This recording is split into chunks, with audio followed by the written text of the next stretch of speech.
My son pushed me from our boat 10 miles from shore and told me to say hello to the sharks. He thought it was the perfect crime that the ocean would swallow his secret and leave him a rich man. He didn't know his father. He didn't know what I was capable of. And when he returned to my home that evening, ready to claim his inheritance, I was waiting for him.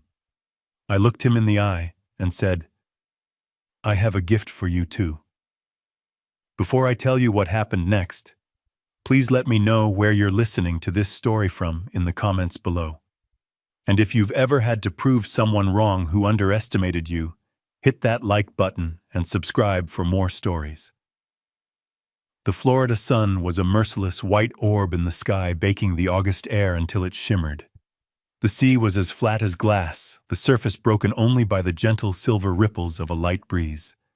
My boat, the Isabel, cut cleanly through the turquoise water, its engine humming a steady, sleepy rhythm.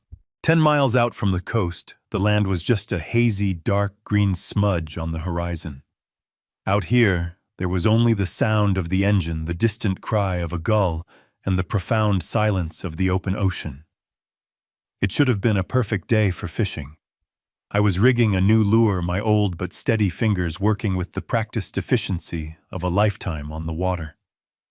My son Mitchell sat across from me, nursing a half-empty can of beer. He wore a pair of expensive sunglasses that hid the top half of his face, and he was smiling.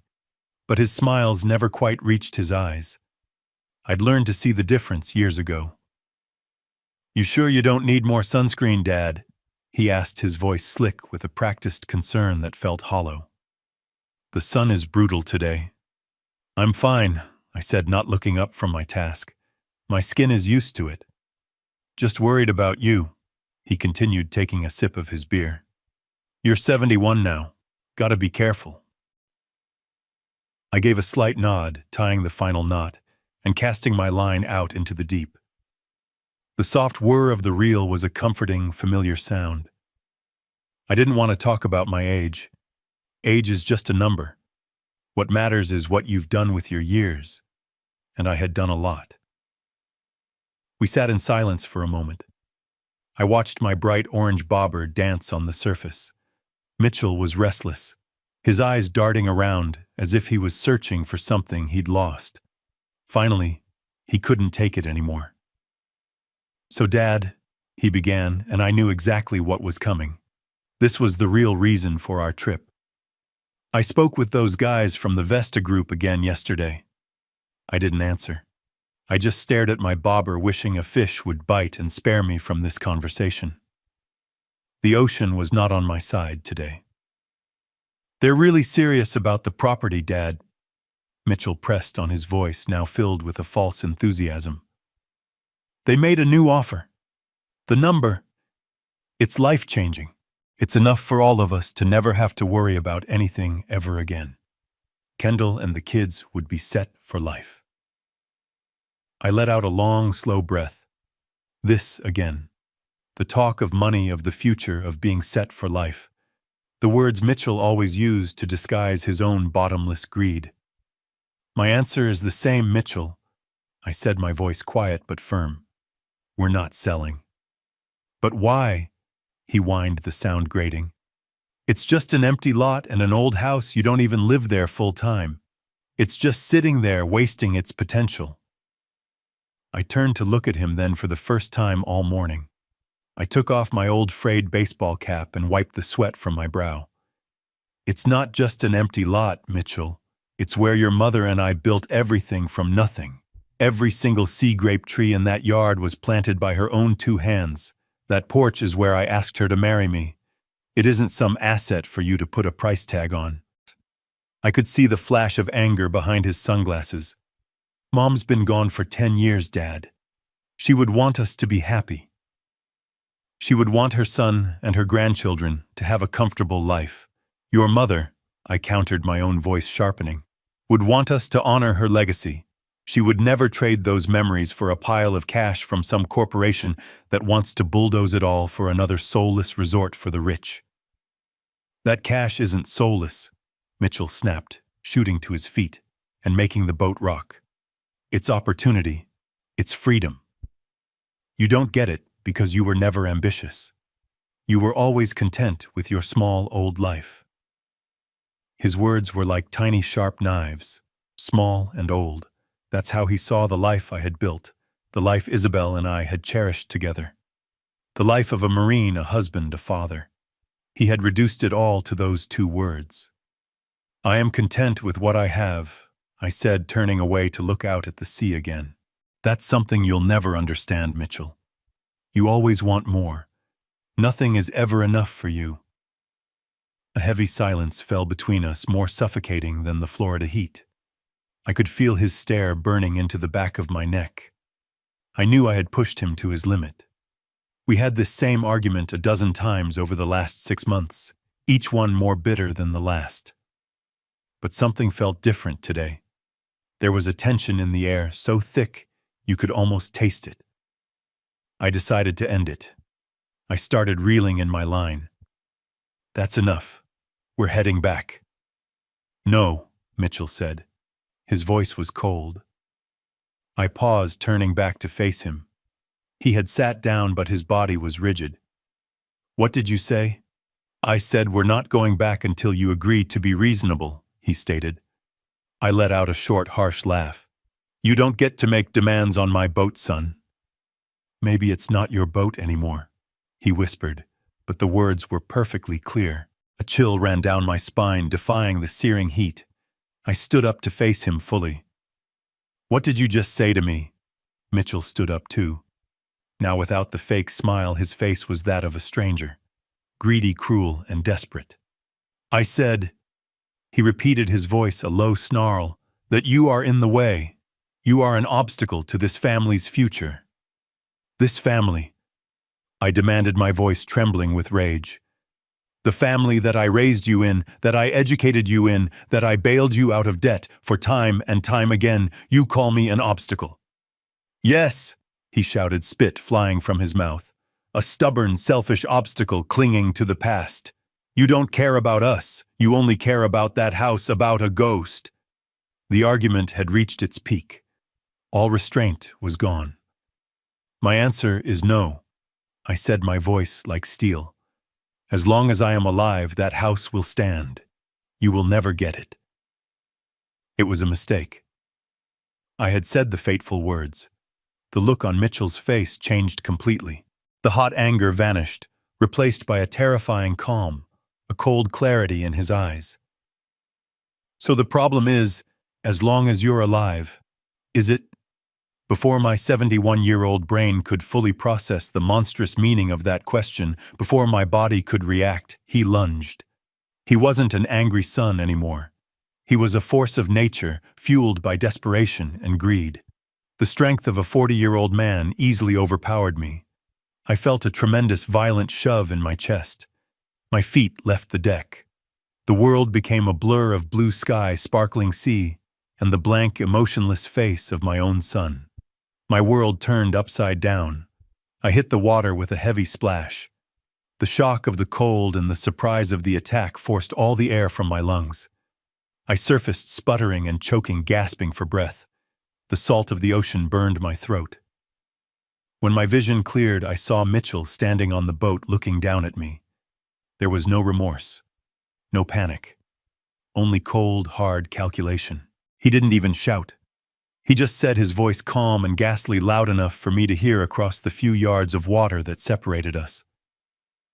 "Say hello to the sharks." Then he turned, walked calmly to the helm, and started the engine.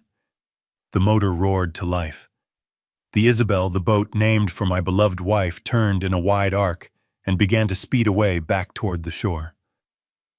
I was left behind. All around me was an endless expanse of blue. Above me, the vast, empty sky. Below me, the deep, dark abyss. I watched the boat shrink to a white speck on the massive canvas of the sea until it disappeared completely over the horizon.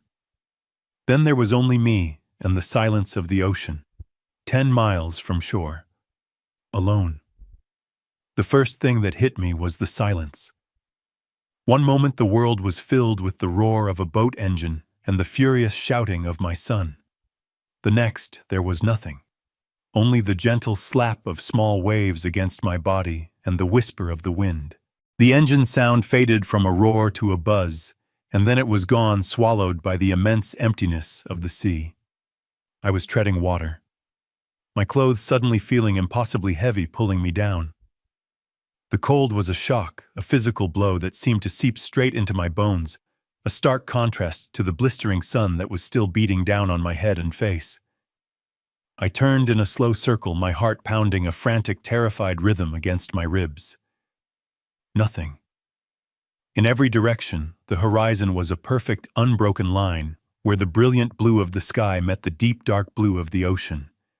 I was the only thing in sight. A single, insignificant speck floating in an endless world of water. The boat was gone. Mitchell was gone. It was a sight so desolate, so utterly final, that my mind struggled to accept it. This couldn't be real. Sons don't do this. They don't look their fathers in the eye and then leave them to die in the middle of the ocean. But the cold water was real. The salty taste in my mouth was real.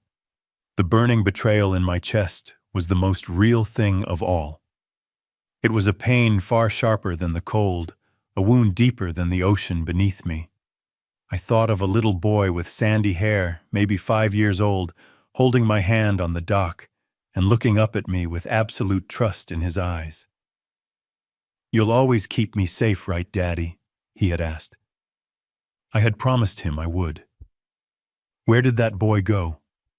How did he become the monster who had just sped away without a backward glance? A wave of despair, cold and heavy, washed over me. I was 71 years old. I was 10 miles from shore with no life vest and no hope of rescue. The odds weren't just bad, they were non-existent. For the first time, the sheer crushing reality of my situation began to sink in. He had done it. My son had murdered me. He had just left the ocean to finish the job. A profound and terrible exhaustion took hold of me, a desire to simply stop kicking, to let the heavy water pull me under and end the pain. I was alone, utterly and completely alone. Just as my muscles began to give in to the sweet siren call of exhaustion, a voice echoed in my head.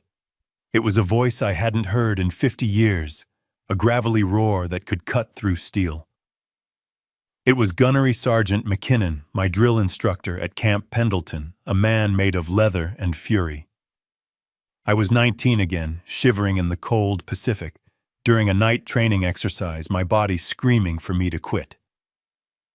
"Pain is just a feeling, Hayes," he had screamed, his face inches from mine. "Feelings leave. Survival is forever. Now you get your head right and you fight." That memory, sharp and brutal, was like a jolt of electricity to my soul. The despair didn't vanish, but a wall of iron slammed down in my mind, locking it away in a dark room. There would be time for grief later. There would be time for rage. Right now there was only time for the mission, and the mission was to live. The first step was to breathe. Panic makes you gasp. Gasping wastes oxygen and energy. I closed my eyes and focused, forcing my ragged breaths into a slow, steady rhythm. Inhale for 4 seconds, hold for 4, exhale for 4. It was a technique from drown-proofing training drilled into us in a cold, dark pool until it became second nature. They held us under until our lungs burned, teaching us that the body's first enemy isn't the water, it's the panic in your own mind. I could feel my frantic heartbeat begin to slow, the terror receding to a manageable hum in the background. My mind started to clear. Next, the weight. My work boots felt like anchors. My denim jeans were saturated, clinging to my legs like a lead blanket. Sergeant McKinnon's voice barked in my memory again. "Weight is a death sentence, ladies. The ocean will use anything it can to drag you down to hell. Travel light, or you won't travel at all." I took a deep breath, dipped under the surface, and worked at the laces of my boots. They were stiff, but my fingers, though cold, were steady. One boot came off, then the other. I watched them sink into the deep blue, disappearing into the darkness below. It felt like a small victory. I unbuckled my belt and wriggled out of my jeans, kicking them away. Now, in just my shirt and shorts, I felt lighter, more agile. I was no longer fighting my own clothes. I floated on my back for a moment, letting the sun warm my face as I took stock of my situation. This wasn't a hostile environment. It was just an environment. It had rules. Sun, wind, current. My training in reconnaissance and navigation took over. The sun was high but beginning its descent westward. That gave me my bearings. I licked a finger and held it up to the wind, a faint but steady breeze from the southeast. I let my body relax and felt the subtle but persistent pull of the current. It was moving northwest, a slow, lazy river within the ocean. A plan began to form in the cold, logical part of my brain that my training had built. Swimming 10 miles to shore was suicide. But I knew these waters. I had fished them for 40 years. About 5 miles to the northwest was the main shipping channel for vessels coming into the Keys. It was a long shot, a desperate gamble, but it was better than floating here waiting for a shark or for exhaustion to claim me. It was a target. It was a direction. It was hope disguised as a compass heading. The part of me that was a grieving father, a betrayed old man, was still screaming in that locked room in my head. The image of Mitchell's cold, dead eyes as he sped away was burned into my mind. The sheer monstrosity of it threatened to overwhelm me. But the Marine in me took control. In Force Recon, we were taught to compartmentalize. You put the fear, the anger, the pain into a box. You lock it. You deal with the mission. You can open the box later, if you survive. I created a new motto for myself, a variation on the old one. The Recon motto was swift, silent, deadly. Mine would be calm, efficient, alive. I would not waste a single movement, not a single calorie of energy. I began to swim. Not a frantic crawl, but a slow, measured breaststroke, keeping my head above water as much as possible to watch for any signs of a boat. I set a rhythm. Swim for 15 minutes. Float on my back for 5. Conserve energy. Maintain discipline. My muscles quickly began to ache, the salt stinging the scrapes on my hands. The sun beat down, and thirst became a dull throb in the back of my throat. But I ignored it. I focused only on the rhythm. Stroke, breathe, kick, glide. 15 minutes on 5 minutes off. It was a grueling, monotonous routine, but it was a routine. It was control. In a world where I had lost all control, this small act of discipline was all I had left. It was the only thing keeping me from becoming just another ghost in the endless blue. I was not a victim waiting to drown. I was a Marine on a mission, and Marines don't quit. The anger was still there, a hot, burning coal in my gut. Every time I thought of Mitchell's face, of his final cruel words, a fresh wave of rage would surge through me. For a moment I wanted to give in to it, to scream, until my lungs gave out, to thrash in the water, until I had nothing left. But what would that accomplish? I would die exhausted and full of hate, and Mitchell would win. He would get everything he wanted. He would sell the land, bulldoze the house, and erase every last trace of the life Isabel and I had built. He would desecrate her memory for money. And that thought, more than anything else, is what truly saved me. Suddenly, a memory of Isabel bloomed in my mind, so vivid, it was almost painful. She was in the garden of our home, kneeling in the soft soil with dirt on her cheek, and a wide, beautiful smile on her face as she looked up at me. The sunlight caught in her hair, turning it to gold. "It's our paradise, Griff," she used to say. "Our own little piece of heaven on earth." That paradise was what my son was trying to steal. He wasn't just trying to kill me, he was trying to kill her memory too. And in that moment, floating alone in the vast, unforgiving ocean, I made a new vow. This was no longer just about survival. It was about justice. I would not let him win. I owed it to Isabel. I owed it to the 45 years of love and laughter we had shared in that home. The cold rage inside me didn't disappear. It crystallized. It sharpened into a single, unbreakable point of focus. My new mission was clear. I would live. I would get back to shore. And I would make sure the truth of what happened here today would see the light of day. Mitchell wanted to say hello to the sharks. Soon he would be saying hello to the consequences. Time in the open ocean is a strange thing. There are no clocks, no schedules, only the slow, indifferent movement of the sun across the sky. The first hour was fueled by adrenaline and cold rage. The second hour was a grim exercise in discipline. By the third hour, the true struggle began. The initial shock of the cold water had long since worn off, replaced by the relentless, energy-sapping chill that comes from prolonged immersion. My muscles, which had responded so well at first, began to burn with a deep, persistent ache. My shoulders screamed with every stroke. My legs felt like lead weights, and each kick was a monumental effort. The sun, which had once been a distant point of navigation, became a tormentor. It beat down on my exposed head and shoulders, cooking my skin. My lips were cracked, and my throat felt like it was coated in sand. The thirst was a physical presence, a clawing need that distracted me and made it hard to think. I would occasionally dip my head under the surface just to feel the coolness on my face, a fleeting moment of relief in a sea of discomfort. But the salt water was a cruel tease. It surrounded me, yet I couldn't drink a drop. It stung my eyes, making them red and blurry, and it chafed my skin raw under my arms and around my neck. My disciplined routine of swimming and floating began to fray at the edges. The 5-minute rests felt shorter and shorter, while the 15-minute swims stretched into an eternity. My mind, starved of stimulation and racked with fatigue, began to play tricks on me. I would see a dark shape on the horizon, and my heart would leap with hope only for it to be a cloud or a trick of the light. I heard the phantom sound of a boat engine, a low thrum just over the horizon, and I would waste precious energy treading water, craning my neck to see until the sound faded back into the whisper of the waves. Hopelessness was a patient predator circling just at the edge of my consciousness. It whispered to me during my floating rests.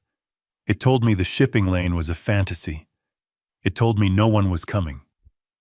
It reminded me that I was a foolish old man clinging to a life that had already been stolen from him. I had to actively fight it, summoning the face of Gunnery Sergeant McKinnon, summoning the memory of Isabel's smile. I started talking to her out loud, my voice a hoarse croak. "Just a little farther, Izzy," I'd whisper. "Just gotta keep going for you." It felt crazy talking to a ghost in the middle of the ocean, but it was better than listening to the despair. A jellyfish, a translucent purple bell, drifted past me.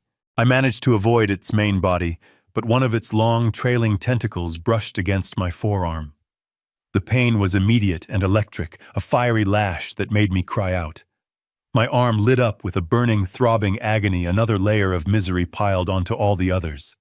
The pain broke my concentration, and for a terrifying minute I flailed, swallowing a mouthful of seawater. I choked, coughed, and fought off a fresh wave of panic. I forced myself to float on my back, breathing deeply, until the worst of the fire in my arm subsided into a dull, angry ache. The encounter left me shaken, a stark reminder that I was not just fighting the distance, but the ocean itself and everything in it. My strength was failing. Each stroke was harder than the last. The line between consciousness and a hazy, exhausted dream state was beginning to blur. I was losing the battle. My world had shrunk to a cycle of pain and endurance. Stroke, breathe, kick, glide. Float, rest, fight, despair. Repeat. I don't know how many hours had passed. The sun had begun its long, slow descent toward the western horizon, painting the sky in shades of orange and pink. My body was a single massive ache. My mind was a foggy haze drifting between memories of Isabel and the droning whispers of surrender. I was done. I had nothing left.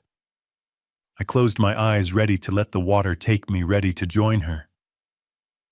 And that's when I heard it. At first I was sure it was another hallucination, a low rhythmic thrumming like a distant heartbeat. I'd heard it a dozen times before, and each time it had been a phantom, a cruel trick of my exhausted brain. I kept my eyes closed, refusing to fall for it again. But this time it didn't fade. It grew louder, steadier. It was the unmistakable, beautiful sound of a diesel engine. Hope is a violent thing. It slammed into me with the force of a physical blow, jolting me out of my stupor. I forced my eyes open. My vision was blurry, caked with salt. I blinked, trying to clear it, and then I saw it. It wasn't a mirage. It was a boat. A small, rusty fishing trawler maybe a mile away, chugging along parallel to my position. It was the most beautiful thing I had ever seen. A final, desperate reserve of energy flooded my veins. I lifted a weak arm out of the water and waved my motions clumsy and slow. I tried to shout, but what came out was a dry, ragged croak. "Hey, over here, help!" It was barely a whisper, swallowed by the wind and the waves. The boat kept moving. No, not like this. I wouldn't come this far to fail now. I used every last ounce of my strength to push myself up in the water and wave both arms over my head, a frantic, pleading motion.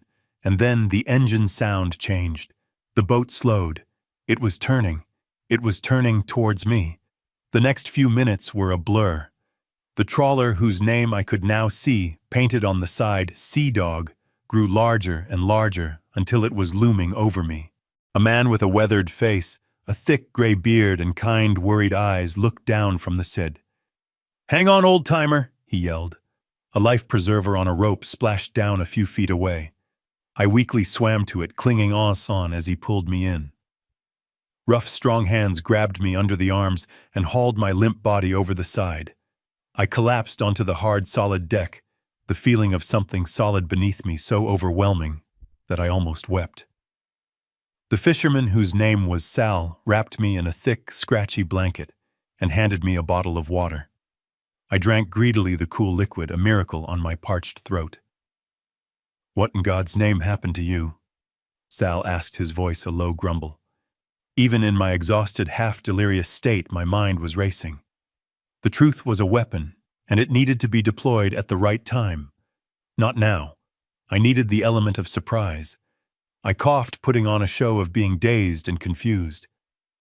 "The engine," I croaked, my voice hoarse. "My boat." The engine stalled. I went to the back to check it. I think a rogue wave hit us. Just knocked me clean overboard. I looked at him, trying to make my eyes look scared and lost.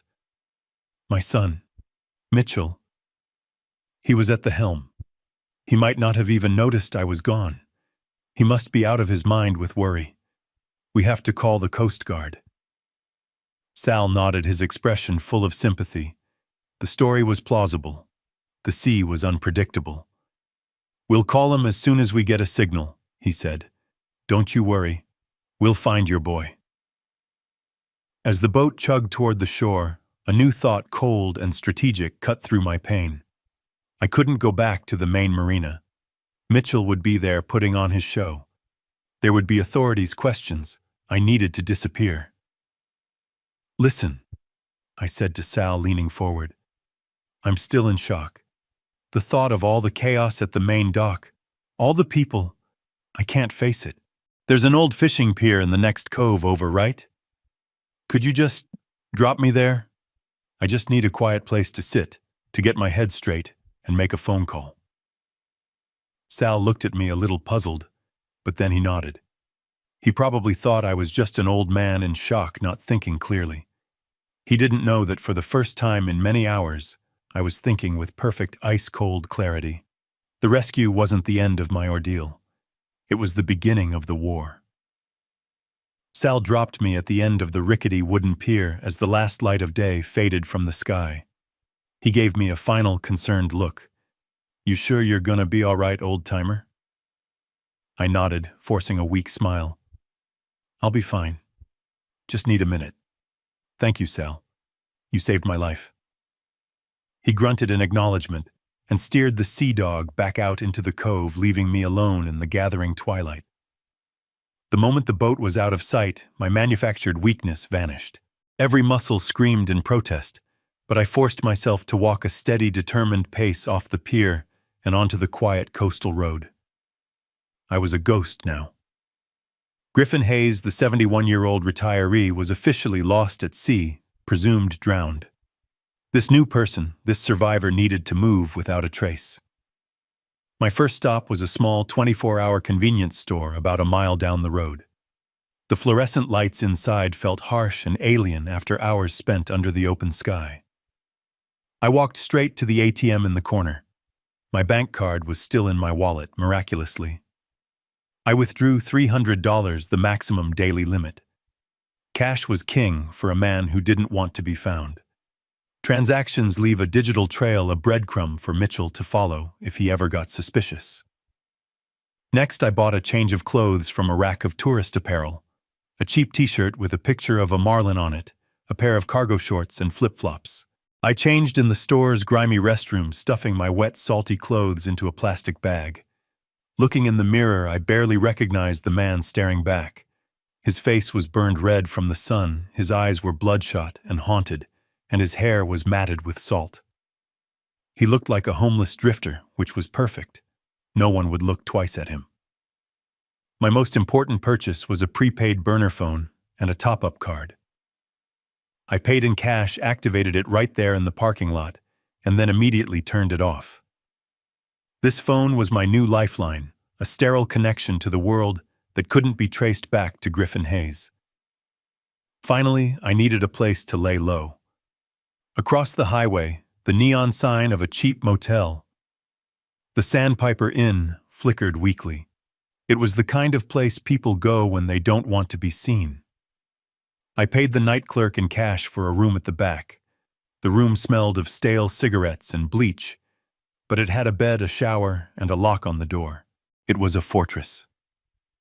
I collapsed onto the lumpy mattress, the events of the day crashing down on me in a wave of exhaustion and pain. I was alive. I was invisible. And for the first time since my son's betrayal, I was safe. The ghost was in his new haunt, and now the hunt could begin. I sat on the edge of the lumpy motel bed for a long time, the burner phone feeling heavy and cold in my hand. For this next step, I had only one option, one person in the world I could trust with my life and with the truth. Making this call was a risk. It was pulling someone else into the darkness with me. But I had no other choice. My war required a brilliant general, and I knew exactly who to call. Anya Sharma was more than just my lawyer. She had been Isabel's best friend since they were in college together. She was the maid of honor at our wedding and the godmother to Mitchell. Her loyalty wasn't just professional, it was personal. She loved Isabel, and I knew she would do anything to protect her memory. That was the trust I was counting on. I took a deep breath, turned the phone on, and dialed her private cell number from memory. It rang 3 times before she picked up. Anya Sharma speaking. Her voice was as crisp and professional as ever. Anya, I said, my own voice, a low, rough whisper. It's Griffin Hayes. There was a sharp intake of breath on the other end of the line, followed by a stunned silence. I could almost hear the gears turning in her head, the disbelief warring with the recognition of my voice. Griff. My God. Is that really you? They said the Coast Guard called it off. Listen to me very carefully. I cut in my tone, leaving no room for argument. Don't ask questions. Not on the phone. I need to see you. Tomorrow morning, 10 o'clock. There's a small diner called the Blue Heron about 30 miles south of town on Route 1. I need you to be there. Come alone. And Anya, tell absolutely no one. Not your staff, not your family, no one. This is a matter of life and death.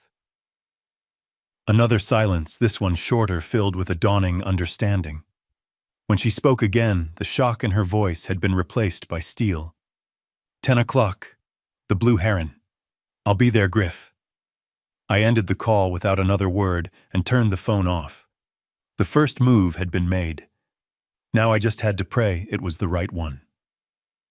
The Blue Heron Diner was a relic from another time, a long, narrow building with red vinyl booths and a jukebox in the corner. It smelled of old coffee and frying bacon. I got there 20 minutes early and chose a booth at the very back one that gave me a clear view of the entrance. I sat with my back to the wall, a habit from my service days that had never left me.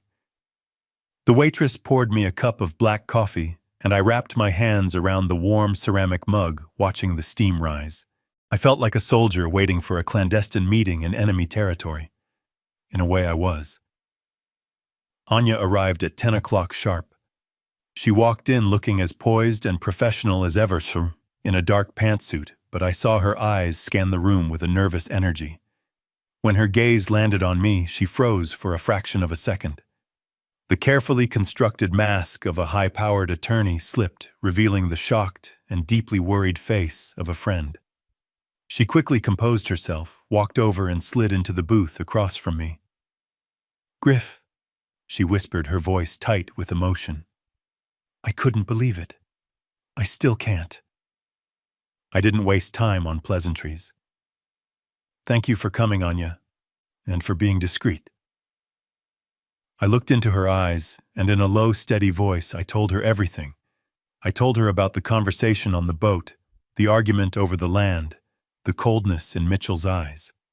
I described the shove, the feeling of hitting the water, and his final chilling words. I told her about the long hours in the ocean, my rescue by Sal, and the cover story I had invented. I laid out the facts like a field report, keeping my voice even, pushing down the rage and the pain that threatened to choke me. As I spoke, I watched Anya's face transform. Her initial shock melted into a look of pure horror. Her knuckles turned white as she clenched her fists on the table. When I finished, she was silent for a long moment, her dark eyes blazing with an intensity that startled me. Her first words were not about the law or legal options. They were a low, furious hiss. "That monster. After everything you and Isabel did for him, everything she gave him, he would desecrate her memory like this." In that moment, I knew I had made the right choice. This wasn't just a case for her. It was personal. She was not just my lawyer. She was Isabel's avenger. Then, like a switch being flipped, her personal fury was channeled into a lethal professional focus. She leaned forward, her voice dropping even lower. "Okay, Griff. We are going to dismantle him. We are going to take him apart, piece by piece, legally and completely. But we have to be smart. We have to be disciplined." She began firing off questions. "Does Sal know the truth?" "No," I replied. "He thinks it was an accident." "Good. And no one else saw you come ashore?" "No one." "Excellent," she said, a grim satisfaction in her tone. "Your new job, Griff, is to remain a ghost. You don't exist. Let Mitchell think he's won. Let him get comfortable. Let him get arrogant. Arrogant people make mistakes." She continued, laying out the first steps of our counterattack. "I'm going back to my office and I'm going to pull every document related to your estate. The will, the power of attorney, everything. I'm especially interested in the irrevocable trust you and Isabel set up years ago. If I remember correctly, there's some very specific language in there about protecting the estate from harm. While you stay hidden, I will start digging. I'll look into his finances, his business partners, everything. We need to know exactly what kind of hole he's in." She looked me dead in the eye, her expression a mixture of grief and absolute determination. "He thinks he threw you to the sharks, Griff. He has no idea he just threw himself into the water with something far more dangerous. He's about to find out what happens when you threaten the legacy of Isabel Hayes." While Anya and I were plotting a war over lukewarm coffee in a roadside diner, my son was starring in a grand one-man play. I learned the details later, of course, pieced together from the official Coast Guard report and the accounts of people who were unfortunate enough to witness his masterful performance. He had apparently driven the boat, the Isabel, back to the main marina at full throttle. He didn't just dock. He crashed into the pier, a calculated bit of chaos to draw immediate attention. He leaped onto the dock before the boat was even tied, his face a mask of frantic despair. He was screaming before anyone could even ask what was wrong. "Help somebody, help! It's my dad! He's in the water!" People came running. The harbor master, other boat owners, tourists. Mitchell collapsed onto his knees on the wooden planks of the dock, holding his head in his hands, his body racked with fake theatrical sobs. He told them a story between gasps for air, a story of a beautiful day turned into a nightmare. He said I had been leaning over the side trying to fix a tangled line. He claimed he had just looked away for a second, just 1 second, and when he looked back, I was gone. "The current is so strong out there," he wailed, his voice cracking perfectly. "I circled for an hour, screaming his name. I couldn't find him." He made sure to blame himself, a clever touch to elicit sympathy. "I should have been watching him closer. He's 71, I should have known better."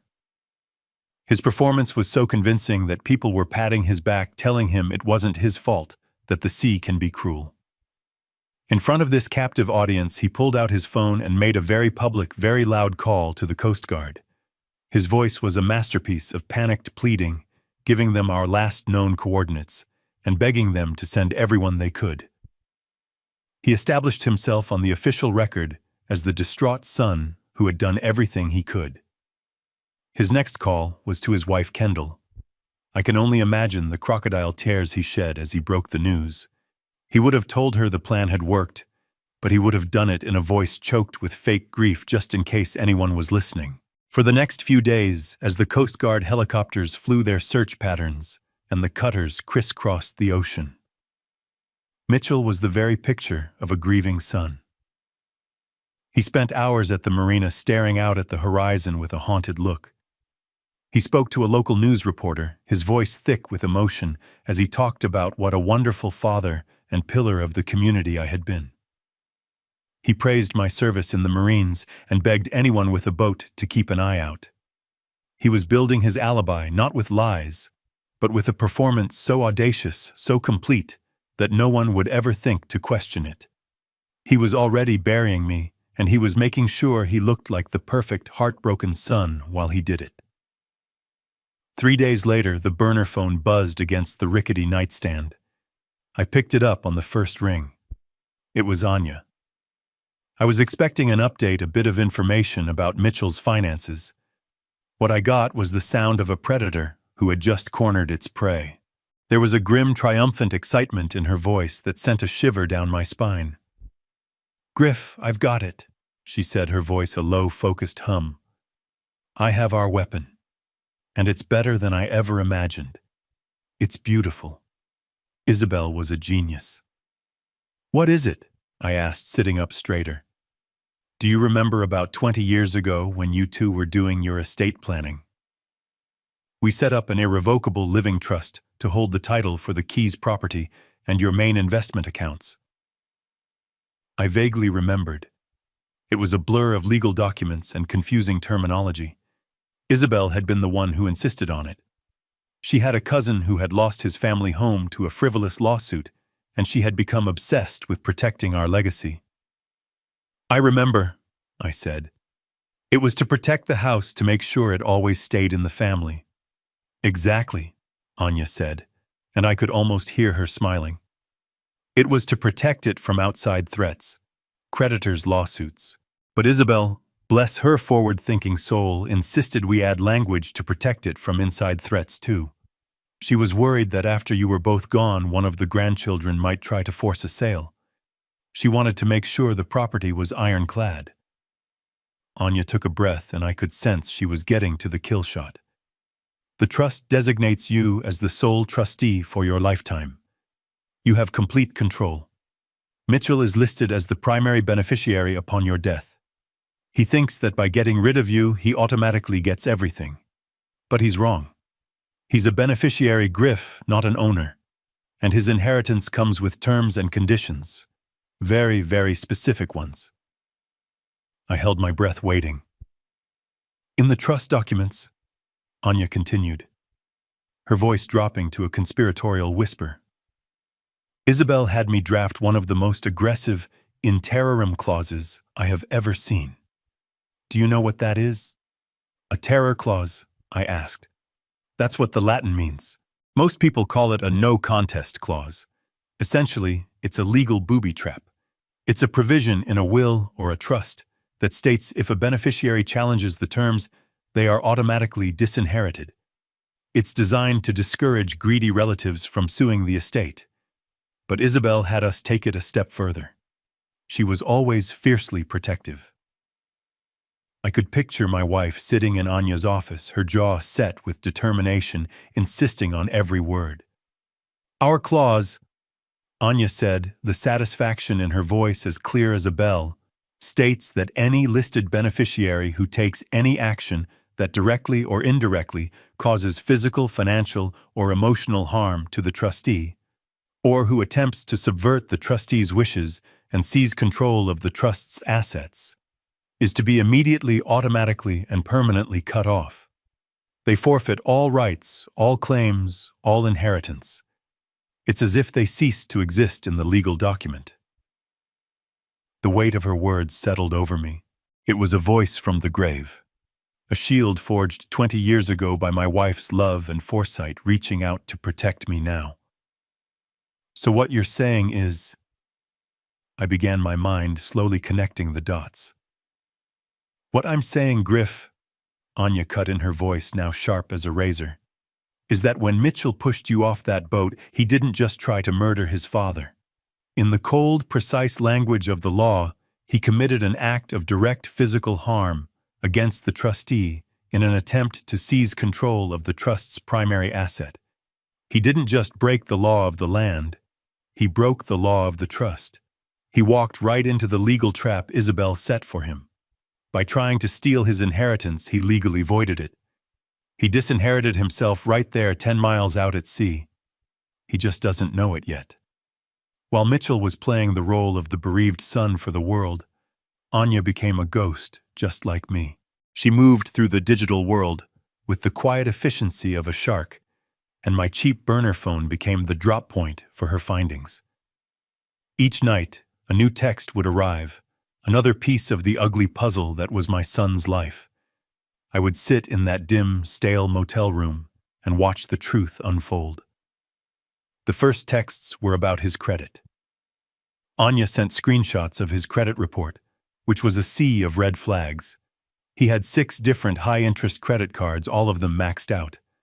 The balances were staggering, tens of thousands of dollars spent on fancy dinners, designer clothes for Kendall, and expensive resorts. He was living a life funded entirely by debt, a house of cards waiting for the slightest breeze to knock it down. Then came the investment. Anya discovered that 3 months ago, Mitchell had sunk nearly all of his and Kendall's savings, over $100,000, into a risky tech startup. A week before he took me fishing, that startup had declared bankruptcy. The money was gone. All of it. He had been financially wiped out and hadn't told anyone. He was smiling and buying rounds of drinks for his friends while his financial world was burning to the ground. That explained the desperation, but it didn't explain the true darkness. The final piece came from a private investigator. Anya hired a discreet professional who specialized in digging into financial shadows. The investigator found a pattern of large, regular cash withdrawals and wire transfers. The transfers weren't going to other investments. They were going to offshore accounts associated with high-stakes online poker sites. Mitchell didn't just have a debt problem. He had a gambling problem. A serious one. As I stared at the numbers on my tiny phone screen, a cold, sick feeling washed over me. It wasn't shock. It was a profound and terrible sadness. It was the final confirmation of a weakness I had seen in him his whole life. A hunger for the easy win, a refusal to accept reality. I had bailed him out of smaller debts before thinking I was helping, thinking he would learn. But I hadn't been helping. I had been feeding the beast. The motive was now horribly clear. He wasn't just trying to unlock a future fortune. He was trying to outrun a past that was about to swallow him whole. And he was willing to kill his own father to do it. We now had the why. And it was uglier than I could have ever imagined. My first instinct was to act. We had the motive. We had the legal weapon Isabel had left for us. I wanted to march into town, find Mitchell, and confront him with everything we knew. I wanted to see the look on his face when his world came crashing down. But Anya, ever the strategist, held up a calming hand during our next phone call. "Patience, Griff," she said, her voice steady and firm. "Right now, the attempted murder is your word against his. He'll hire a slick lawyer who will try to paint you as a confused old man who fell overboard. But Mitchell thinks he's won. He's arrogant. And arrogant people always overplay their hand. We need to let him." I didn't understand at first. "Let him what? Let him get away with it?" "No," Anya replied, a cold satisfaction in her voice. "We're going to let him commit another crime. A crime on dry land. A crime that leaves a beautiful, undeniable paper trail. Right now, he's waiting for the Coast Guard to officially call off the search. As soon as they do, I guarantee he will file a petition to have you declared legally dead. He needs that death certificate to get his hands on the estate." The cold, brutal logic of her plan settled in. It was painful. It meant I had to stay hidden, a ghost, while my own son danced on my grave and tried to steal my life's work. It meant I had to watch him lie to the world, to our family, and desecrate the memory of his mother. But Anya was right. Mitchell's greed would be his own undoing. We wouldn't just accuse him of a crime, we would let him hand us the evidence of a new one on a silver platter. So we waited. We set the trap, and then we faded into the shadows to watch. All he had to do was be himself, and his own arrogance would make him walk right into it. It took 2 full weeks. 2 weeks of hiding in that dingy motel room, living on bad coffee and cheap takeout. 2 weeks of watching the local news, seeing my own sun-weathered face flash on the screen as the missing boater. Each day was a lesson in patience, a slow, agonizing wait, while the wheels of the official process turned. Anya called me every evening with a brief, quiet update. "They're still searching Griff. Just hold on, he'll get impatient." She was right. On the 15th day, the news anchor reported it with a somber expression. The Coast Guard had officially suspended the active search for Griffin Hayes. They offered their condolences to the family and declared me lost at sea, another tragic statistic. That was the signal.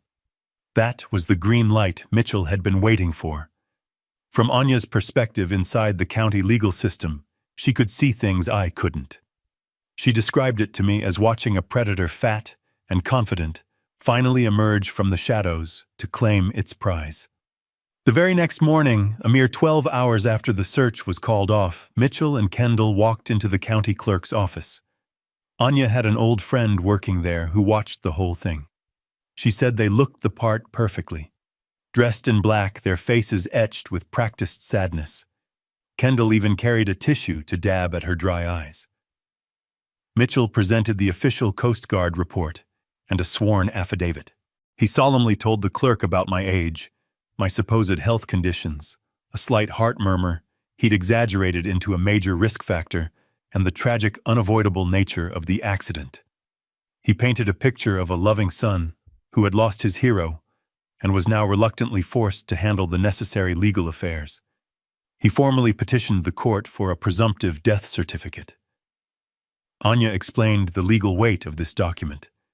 It was more than just a piece of paper. It was a key. With it, Mitchell could unlock everything. He could go to the bank's access accounts and, most importantly, present himself as the rightful heir and new executor of my estate. It was the linchpin of his entire plan. But it was also his fatal mistake. What he saw as a finish line was actually a tripwire. Every word on that petition was a lie. Every signature was an act of fraud. He wasn't just being greedy anymore. He was now committing a felony, a serious prosecutable offense against the state. He was creating a document trail, a series of official lies that could be easily disproven the moment I decided to stop being a ghost. When Anya called to tell me the petition had been filed, there was no celebration in her voice, only a cold, hard finality. "The trap is sprung, Griff," she said. "He's done it. He's officially lied to a court of law. We have him now. We have him on fraud on top of everything else. I felt a profound aching sadness. My son, my own flesh and blood, was so lost, so consumed by his demons, that he was willing to sign a legal document declaring me dead, while I was still breathing, all for the sake of money. The waiting was over. Now it was time to prepare for the reckoning. A little over a month after I was left for dead, my son threw a party in my house. It wasn't a loud, boisterous party, but a quiet, self-congratulatory celebration of a victory he believed he had won. Anya's investigator had to contact a caterer working the event, who told us everything. The scene he described was one of profound desecration. Mitchell and Kendall were hosting two other people in the living room, the one overlooking the sea where Isabel had arranged the furniture just so. A sleek modern architect in a black turtleneck was there, along with a woman in a sharp business suit from the Vesta Development Group. They weren't drinking beer. They were drinking expensive champagne, the kind Mitchell couldn't possibly afford, served in my wife's crystal flutes. My old comfortable leather armchair, the one I'd sat in every evening for 30 years, had been pushed into a corner, and a large architectural blueprint was spread out across the antique coffee table Isabel had inherited from her grandmother. Kendall, dressed in a tight black dress, was laughing a high, brittle sound that didn't belong within those walls. She pointed at a section of the blueprint. "And the infinity pool will go right here," she said. "The view will be absolutely spectacular once we get rid of all these overgrown sea grape trees." The trees my wife had planted and nurtured with her own hands. Mitchell, looking confident and relaxed in a ridiculously expensive cashmere sweater, had his arm draped casually around Kendall's shoulders. He swirled the champagne in his glass. "It's all about maximizing the footprint," he said, using the corporate jargon he loved so much. "The current structure is a complete teardown, of course. Sentimental value doesn't exactly translate to market value." He said it with a smirk, getting a polite chuckle from the architect and the executive. The caterer noted how they treated the house not as a home but as a temporary inconvenience. Kendall had already replaced Isabel's hand-stitched throw pillows with soulless gray cushions. A small, beautiful watercolor of a heron that Isabel had painted was gone from the mantelpiece, replaced by a tasteless, abstract metal sculpture. They were erasing us. They were scrubbing away our lives, our love, our history, before the ink on my death certificate was even dry. The woman from Vesta raised her glass. "Well, here's to a smooth transition," she said, her smile all business. "We're very excited about the Maxwell-Vesta partnership. This property is the crown jewel of our new resort." "To the future," Mitchell toasted, clinking his glass against hers. "And to leaving the past where it belongs." They drank to that. They drank to my death. They drank to the destruction of my home. They sat there, 4 people in my living room, plotting the demolition of a life's work, laughing and sipping champagne. They were so sure they had won. They were comfortable, arrogant, and completely blind to the storm that was gathering just outside their door. They had no idea that a ghost from the past was about to walk into their perfect future and burn it to the ground. The party, my caterer source told me, was just getting started when the doorbell rang. Kendall let out an audible sigh of annoyance, placing her champagne flute down with a delicate clink. "Honestly, who could that be?" she complained to the room at large, as if the doorbell were a personal affront to her celebration. "The caterer is already here. Probably a delivery for a neighbor." She smoothed down her dress and walked to the front door, her heels clicking on the hardwood floors that she already considered her own. She pulled the heavy oak door open with an impatient flick of her wrist, a bored, dismissive expression already on her face. And then she froze. The man standing on the porch was not a delivery driver. He was old, gaunt, and weathered, with skin tanned the color of dark leather and burned raw in patches across his cheeks and forehead. He was thinner than she remembered, as if the sea had stripped away every ounce of softness from him, leaving only hard angles and bone. His clothes, a cheap t-shirt and cargo shorts, hung loosely on his frame. But it was his eyes that made her blood run cold. They were the same piercing blue eyes she had always known, but all the warmth was gone. They were flat, cold, and ancient, like chips of glacial ice. They looked at her and right through her with an expression of absolute final judgment. For a full second, her brain simply refused to process the information. It was an impossibility, a ghost on the doorstep in the late afternoon sun. Her painted smile faltered, twitching at the corners. The color drained from her face, leaving her foundation looking like a pale, chalky mask. The champagne flute she was still holding slipped from her nerveless fingers and shattered on the stone porch, the sound unnaturally loud in the sudden silence. "What is it, honey?" Mitchell called out from the living room, his voice syrupy with champagne and self-satisfaction. "Tell them to leave it on the porch." Kendall didn't answer. She couldn't. She just stood there, her mouth slightly agape, a small strangled gasp caught in her throat. Mitchell let out an exasperated sigh and got up from the couch. "Honestly, the incompetence," he muttered, walking toward the entryway. He came up behind Kendall, putting a hand on her shoulder. "What's the problem?" he asked, his gaze following hers to the man on the porch. The first emotion on Mitchell's face was simple irritation, then a flicker of confusion. Who was this old vagrant? Then came the recognition. It was a slow-motion tidal wave of horror that washed over his features, erasing a month of arrogance and triumph in a single devastating moment. His jaw went slack. The confident, relaxed posture he'd been holding all afternoon collapsed as if his strings had been cut. His face, which had been flushed with alcohol and success, turned a ghastly, sallow white. His eyes widened, not just in shock, but in a kind of primal, superstitious terror. He was looking at a dead man. He was looking at the impossible. "No," he whispered the word barely audible. He shook his head slightly, as if trying to clear a terrible mirage.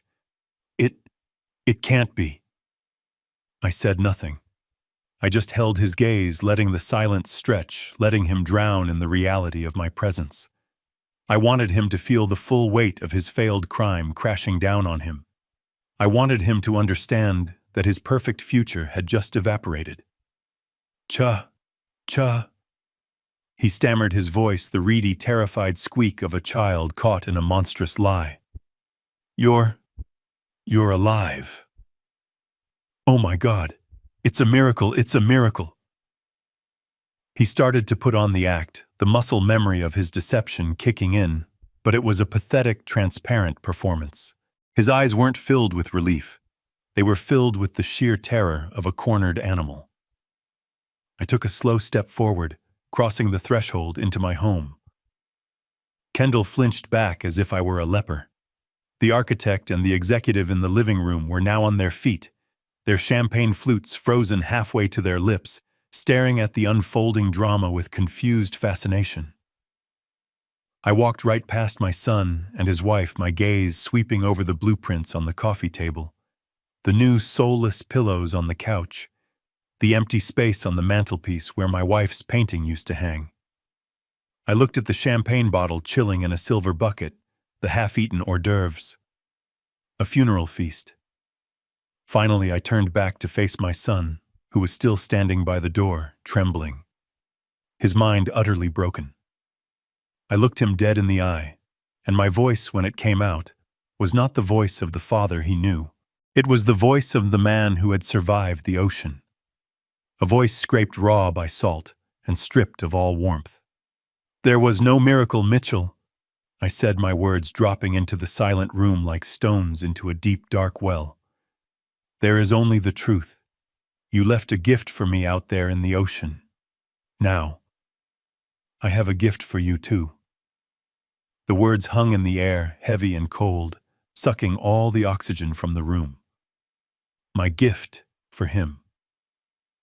The friendly, celebratory atmosphere of the party evaporated, replaced by a silence so profound you could hear the frantic pounding of my son's heart. Mitchell's pathetic attempt to feign relief vanished, replaced by the raw, naked terror of a man whose worst nightmare had just walked through his front door. He stared at me, his mouth opening and closing like a fish, but no sounds came out. The gears of his deceitful mind had finally ground to a halt. Kendall, who had been frozen by the door, let out a small whimpering sound. She looked back and forth between me and her husband, her eyes wide with panic, finally understanding that the dream life she had been toasting just moments before was now a pile of ash. The architect and the woman from Vesta Development stood awkwardly by the coffee table, their champagne flutes still in hand. They looked at each other, their expressions a mixture of confusion and dawning horror. They had walked into what they thought was a business meeting and had stumbled into the middle of a grim family apocalypse. The woman, ever the professional, tried to salvage the situation. "Perhaps," she said, her voice strained, "we should come back at a better time. You should stay." I said, my voice quiet, but carrying an authority that made them both freeze in place. "You're part of this. You're the reason he was in such a hurry." I took another slow step into the room, my eyes never leaving Mitchell's. I was a general on a battlefield of my own choosing, and he was a routed soldier with nowhere left to run. "You put on quite a show, son," I said, my voice devoid of any emotion, except a cold, hard finality. "The grieving son. The tragic accident. You almost had me convinced." "Dad, please." Mitchell finally managed to choke out, taking a stumbling step toward me. "I don't know what you're talking about. I was so worried I thought you were. You thought I was dead." I finished for him, my voice like ice. "You counted on it. You signed the papers. You popped the champagne. You started carving up my life before my body was even cold." Each word was a hammer blow, and I could see him physically flinch with each one. The lies were gone. The act was over. There was only the ugly truth left exposed and rotting in the middle of my living room. As my final words settled in the silent room, the doorbell rang again, a sharp, piercing sound that made everyone flinch. Mitchell, in a desperate search for any kind of lifeline, looked toward the door, as if a miracle might be waiting on the other phone. "You should get that," I said calmly. "I believe it's for you." I didn't wait for him to move. I walked to the front door myself, my steps steady on the hardwood floors. I opened it and standing on the porch was Anya Sharma, her face a mask of cold, professional resolve. She was not alone. Flanking her were two men in plain suits, who had the unmistakable, hard-eyed look of law enforcement. The architect and the executive from Vesta saw them and visibly shrank, trying to melt into the expensive furniture. They now understood this was not a family squabble. This was a crime scene. Anya walked in first, her presence commanding the room. She was holding a thick leather briefcase. She didn't spare a glance for Mitchell or Kendall. Instead, she walked directly to the coffee table and placed her briefcase on top of the blueprints, symbolically crushing their fantasy future under the weight of the law. She opened it and pulled out a thick file folder, placing it on the table with a soft but definitive thud. She finally turned her gaze to Mitchell, and her eyes were merciless. "Mitchell Hayes," she began, her voice crisp and formal, cutting through the tension like a scalpel. "My name is Anya Sharma. I am the legal counsel for the Hayes Family Trust. This," she said, tapping a document on the top of the file, "is a certified copy of the petition you filed 2 weeks ago to have your father, Griffin Hayes, declared legally dead in a court of law. As you can see, your father is standing right here.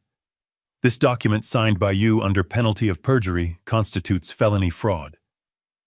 Kendall let out a horrified sob. Mitchell just stared, his face ashen, his mind clearly unable to process the speed of his own destruction. But Anya wasn't finished. She pulled out a second, thicker document bound in a blue cover. "And this is the founding charter of that trust. The one your mother and father established 20 years ago. I'd like to draw your attention to Article 4, Section B, the in terrorem clause. Your mother was very specific about its wording. It states, and I quote, 'Should any beneficiary engage in any action that causes direct physical harm to the trustee in an attempt to subvert the trustee's authority or seize control of the trust's assets, that beneficiaries' rights and claims to any and all inheritance shall be immediately and permanently nullified. By pushing your father from that boat to steal his house, Mitchell, you legally disinherited yourself. You get nothing. You can't prove that. Mitchell finally blurted out, his voice a desperate, cracking shout. It's his word against mine. He's an old man. He fell. It was a tragic accident. I let him finish his pathetic denial. Then I slowly shook my head. You're right, son, I said, my voice quiet. A person's word can be tricky. It's better to have something more reliable. I always did love technology. I reached into my pocket and took out the small, salt-stained personal GPS tracker. I placed it gently on the table next to Anya's files. This device was in my pocket the entire time, I explained. It tracks my location once every minute. It shows a very interesting story. It shows the boat, the Isabel, traveling 10 miles out to sea. It shows it stopping for approximately 8 minutes. And then it shows the boat returning to shore, leaving my tracker and me behind in the middle of the ocean. Mitchell's eyes were locked on the small black device as if it were a venomous snake. His last ounce of fight seemed to drain out of him. Then one of the detectives spoke for the first time, his voice calm and matter-of-fact. He held up a clear plastic evidence bag. Inside was the small waterproof audio recorder I always clipped to the inside of my vest. We recovered this from your father's clothing, Mr. Hayes, the detective said. The digital audio file is perfectly preserved. We heard the entire conversation, the argument about the property, your father's final refusal. He paused, letting the weight of his next words land with surgical precision. And we have a very clear recording of you telling him to say hello to the sharks. That was it. That was the final blow. The sound that came out of Mitchell's throat was not human. It was a strangled, guttural sob of absolute and total defeat. His legs gave out and he crumpled to the floor. Kendall erupted into hysterical, wailing sobs, crying not for her husband, but for the life of luxury that had just been ripped away from her. The two detectives stepped forward, their movements efficient and practiced. They pulled Mitchell to his feet. The only sound in the room was Kendall's weeping and the quiet final click of the handcuffs locking around my son's wrists. The trial was a quiet, somber affair. There was no grand drama, no shocking revelations. There was only the cold, hard evidence laid out piece by piece for the jury to see. Anya presented the case with a calm, surgical precision. The fraudulent death certificate was displayed on a large screen for the court to see my son's signature clear as day. The GPS data from my tracker was shown as an animated map, a digital recreation of my boat's lonely journey back to shore without me. But the most damning evidence was the audio recording. Anya played it in the silent courtroom. The sound of my son's voice, clear and cold, telling me to say hello to the sharks, echoed off the wooden walls. It was the sound of a soul completely devoid of compassion.